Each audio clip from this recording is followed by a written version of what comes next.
The temperature has dropped 4 degrees Celsius below what the world knows today. That is not a number, that is the difference between a landscape you can live in and one that wants to kill you. It is 23,000 years ago, and you are crouching on a wind-blasted terrace above the Kamp River in what will one day be called Lower Austria. Behind you, the glacier sits thick on the high ground. Ahead of you, nothing. Open tundra, frozen gravel, and a silence so total it has weight. The fire you built 3 hours ago is a pile of ash. You are one of the people archaeologists will eventually call the Epigraphetian, though that word means nothing here, now. What you know is this: the herds move in winter, you move with them, and the camp at Kammern-Grubgraben is where you come back, year after year, because the valley blocks the north wind and the river hasn't locked solid yet. You've been returning to this terrace since before you were born. Your parents knew these stones. Their parents knew them too. The ground beneath your feet holds 5 distinct layers of human occupation. Researchers from the Austrian Academy of Sciences have been excavating this site since the 1980s, first under Friedrich Brantner, then Anton Montet-White of the University of Kansas, and again in renewed investigation starting in 2015. What they pull from the earth is extraordinary: stone tools, ivory ornaments, a spear thrower, a perforated antler staff used to straighten heated spear shafts. And, in that same cold layer, the oldest musical instrument ever found in Austria, a flute, carved from the tibia of a reindeer. Someone, 22,500 years ago, in the depths of the worst cold snap in 100,000 years, made music. If you want to live more stories like this, subscribe. I put you inside human prehistory every week. The mammoth is gone. Or nearly gone. 20,000 years before this moment, your ancestors hunted them here. The bones still sit in the ground at sites like Kremshunstig, just a few days' walk upriver, stacked in layers that tell the story of feasts large enough to carry a whole group through the winter. Those people measured abundance in tons. But the last glacial maximum changed the equation. The ice advanced, the sparse vegetation retreated further, and the mammoth populations that had defined the previous culture simply collapsed. You adapted. Your group did what the evidence at Kammern-Grubgraben makes undeniably clear: you switched to reindeer. Not because reindeer were easier to catch. They were not. But because reindeer in winter carry something no other animal offers in that season: fur. Not ordinary fur. Hollow-shafted, air-trapping, insulating fur, the kind that holds warmth against temperatures that fall well below freezing before the sun has reached its midpoint in the sky. Kirsten Pasta of Friedrich Alexander Universität Erlangen-Nürnberg led the analysis of the bone assemblage at this site, published in the Journal of Paleolithic Archaeology in 2025. Her team found that the reindeer kills at Kammern-Grubgraben happened exclusively in the cold months, late autumn into deep winter, and that the animals targeted were calves, yearlings, and prime adults. The skulls still bore their antlers at the time of death, which only occurs before the seasonal shedding in spring. Every carcass in this record is a winter kill. Every winter kill is a coat. But the coat doesn't make itself. That's where the needle comes in. You hold it between 2 fingers, this thing you made. It is smaller than you expect, carved from bone, no longer than your thumb, with a hole at one end fine enough to thread sinew through. Eyed needles. That is what they will be called. And at around 23,000 years ago, they appear simultaneously across 3 separate cultural zones: the Epigraphetian in Eastern Europe, the Badagulian in Western France, and here, at Kammern-Grubgraben, in the middle of the continent. Let that land for a moment.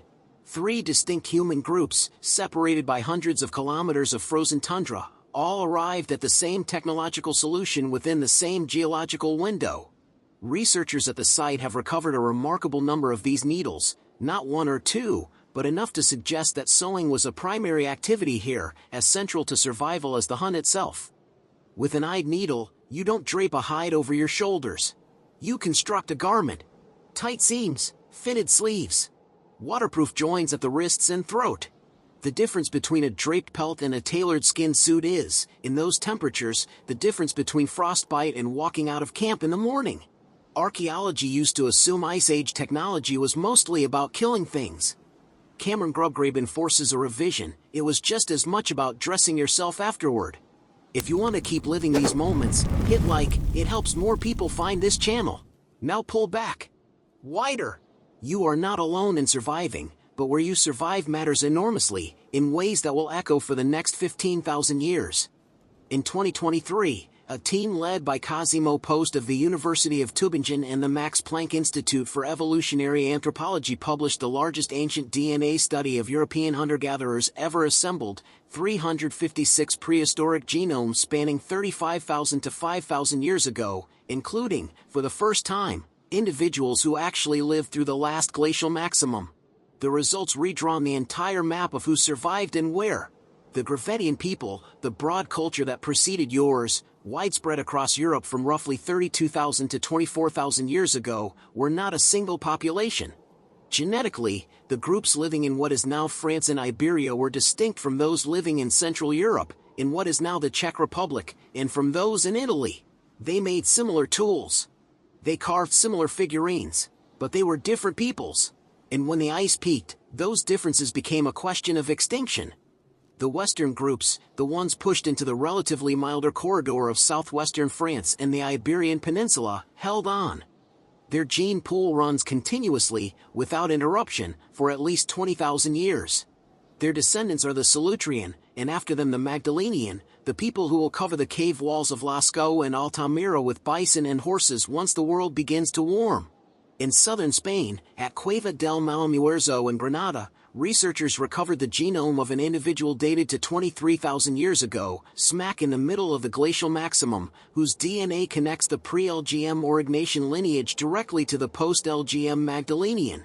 A single person, preserved in limestone, bridging two worlds. Genetic continuity made flesh.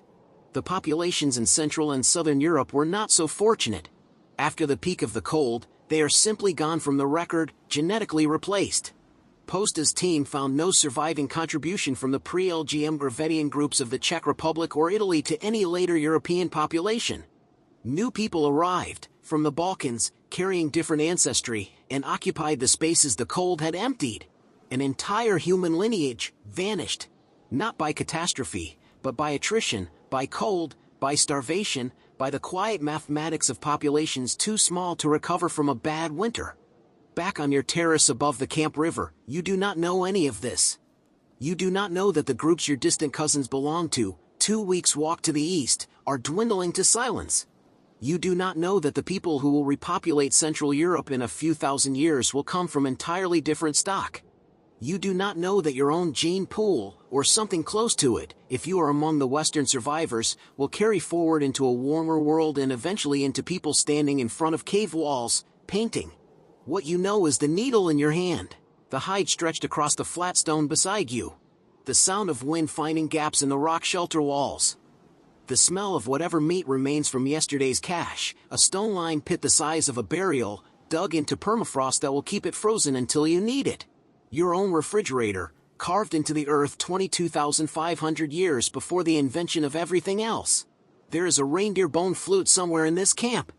Someone picks it up some evenings, and the sound it makes travels down the river valley and gets lost in the dark. Nobody outside this group will hear it. Nobody outside this valley may even know this group exists. The glacier is 2 miles thick and the nearest human fire is days away in any direction. And still, the flute. Still, the needle. Still, the return to this terrace, season after season, because this is the place that works. What the Ice Age tells us about ourselves is not that we are tough. Toughness is biology. What it tells us is that we are specific, that when the world contracts, human survival is not a brute force problem. It is a precision problem. The right animal, in the right season, processed in the right way, worn on the right body, in the right valley, with the right people who remember where the herds go when the north wind comes. Survival, at the peak of the last ice age, was an act of accumulated knowledge passed from one set of hands to another across centuries of cold. The needle is the proof. The flute is the signature. If you want to keep living these stories, subscribe. I put you inside human prehistory every week, the discoveries, the mysteries, the moments that made us who we are. The next video is on screen now.